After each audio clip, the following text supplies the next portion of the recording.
टिपू सुलतान आणि विदेशी आक्रमणकारी बाबर यासारखे जर आदर्श म्हणून समोर येत असतील तर हे समाजासाठी धोकादायक आहे.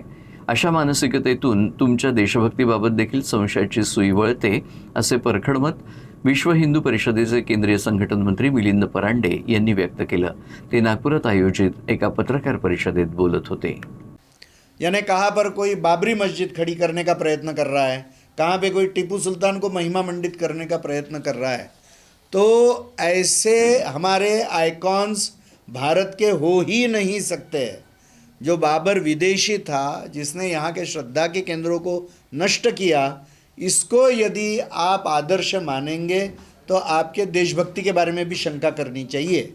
और इसलिए बंगाल में भी जैसा वो उदाहरण आ रहा है कि वहाँ पर वो बाबरी नाम से एक मस्जिद खड़ी करने का प्रयत्न कर रहे हैं, तो इसलिए मुझे लगता है कि ऐसे वातावरण और प्रसंगों के बारे में सबको सजग होने की आवश्यकता है कि किस तरीके से हमको किस तरह के विचारधारा को रोकने की भारत में आवश्यकता है. तो ये जो कुछ खतरनाक स्पॉट्स खड़े हो रहे हैं अभी भारत में, कि जो यहाँ की आस्था का अपमान करने वाले हैं और यहाँ के आइकॉन्स का एक अपमान करने वाले ऐसे केंद्र खड़े होना, ये भारत के लिए बहुत खतरनाक है, हमारे समाज के लिए बहुत खतरनाक है. इसको रोकने की आवश्यकता है. तर कित्येकदा पॉलिटिकल स्टंट करण्यासाठी धर्माचा आधार घेतला जातो, मात्र ही बाब चुकीची आहे. मनात भाव नसतील तर धर्माचं आचरण हे स्टंट ठरतं, असं ते म्हणाले. या माध्यमातून त्यांनी सध्या सुरू असलेल्या अनेक घडामोडींवर कटाक्ष केला.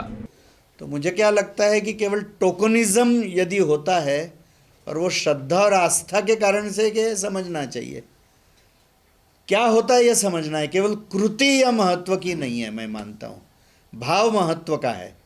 भाव यदि नहीं होगा तो कृति तो एक पॉलिटिकल स्टंट हो गया. तो पॉलिटिकल स्टंट के लिए धर्म का उपयोग नहीं करना चाहिए किसी ने, क्योंकि वो आस्था का अपमान होता है. इतना ही मैं कहूँगा. शुद्धिकरण उचित मैंने मेरा उत्तर दे दिया. पॉलिटिकल स्टंट करके नहीं करना चाहिए. भाव होगा तो करना चाहिए. पॉलिटिकल स्टंट को हमने स्वीकारना भी नहीं चाहिए.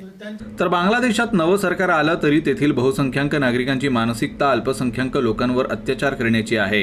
आम्ही हा मुद्दा केंद्र सरकारसह जागतिक पातळीवर नेण्याचा प्रयत्न करत आहोत. एक संघटन म्हणून शक्य ते सर्व प्रयत्न करत असल्याचं ते म्हणाले. कोई भी सरकार वहाँ पर आए, हिंदू समाज की रक्षा होनी ही चाहिए, यही हमारी अपेक्षा है. क्या होगा ये तुरंत ही ध्यान में आ जाएगा थोड़े दिनों में, फिर उसके बारे में बात करेंगे. मगर अभी तक तो हिंदू समाज की रक्षा करने में वहाँ के लोग अक्षम रहे हैं. अक्षम रहना भी बहुत सॉफ्ट शब्द हो गया. कई बार यह वायलेंस स्पॉन्सर्ड रहा है पॉलिटिकल पार्टीज़ के माध्यम से, और इसलिए हिंदू समाज बहुत खतरे की स्थिती में वहाँ पर है. आम्ही इंटरनॅशनली सुद्धा ह्याच्याकरता वातावरण बनवतो आहे आणि देशामध्ये सुद्धा आम्ही भारत सरकारशी बोलतोच. एक सामाजिक संघटन म्हणून जे जे काही करू शकतो. आम्ही आता युनायटेड नेशन्समध्ये सुद्धा गेलेलो आहे. ह्युमन राईट्स आहे, त्यांच्या माध्यमातून आम्ही काही गोष्टी केलेल्या आहेत. असा प्रयत्न अनेक देशांमध्ये आपण ह्याच्या संबंधाने डेमॉन्स्ट्रेशन्स केले. भारतामध्ये या संबंधाने जागरण आणि एक दबाव बनवण्याकरता एका दिवसामध्ये जवळजवळ 1-2,000 ठिकाणी आपले डेमॉन्स्ट्रेशन्स झालेले आहेत. तर आपण एक सामाजिक संघटन म्हणून जे करू शकतो, कारण विश्व हिंदू परिषदेचं संघटन बांगलादेशामध्ये नाही आहे, आणि अशा प्रकारच्या परिस्थितीमध्ये एक सामाजिक संघटन काय करू शकतं, याच्या खूप मर्यादा आहे. त्या मर्यादांमध्ये आम्ही करतो आहे.